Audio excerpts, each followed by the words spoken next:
One of the first things that any coach has to take care of every game is the lineup. And what my suggestion is you get a whiteboard, and then when you're at home and there's no game pressure on you, you decide what your starting lineup is, what your substitutions are going to be, and you walk to the ballpark with a whiteboard, walk in where everyone can see it, so there are no questions who your starters are, what the roles are, and that you predetermine that so that in the heat of the game you don't have to try to figure that out as one more thing.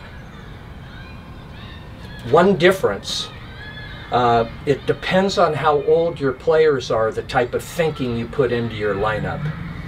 If you've got really young players, the T-ballers, the main thing that you're worried about is getting equal playing time for every kid. So you're determining what kids are going to split games one day, making sure that everybody gets to play a full game every other day, and then you're splitting games on the next game.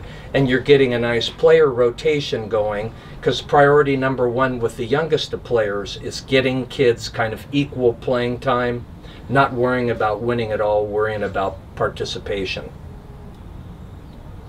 As kids get older Little League, you got to start thinking about specific position skills. Who is the person that actually can catch? Who are the pitchers that can throw strikes? And how are you going to juggle them in? That's the stuff that has to be decided.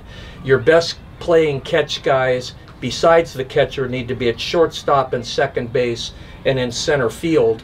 And then you fill in the sides with one other thing that you got to keep in mind. Your first baseman needs to be able a guy that can catch the ball very well. But with older kids, your priorities are more zeroing in on position-specific placements, not just equal participation. Finally, at the all-star or varsity level, you're really thinking about the best players play. And you are letting your guys know that if it's a close ball game, these guys are probably going to stay in the ball game literally the entire time.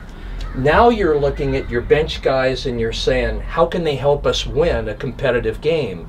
So your fastest kid, you get him ready to be a pinch runner and you let him know that's going to happen.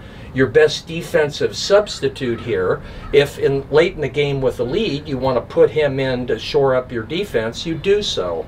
If you've got a really good offensive player that might be in a better position to drive in a run at the latter part of the game, you tell him he better be ready to pinch hit.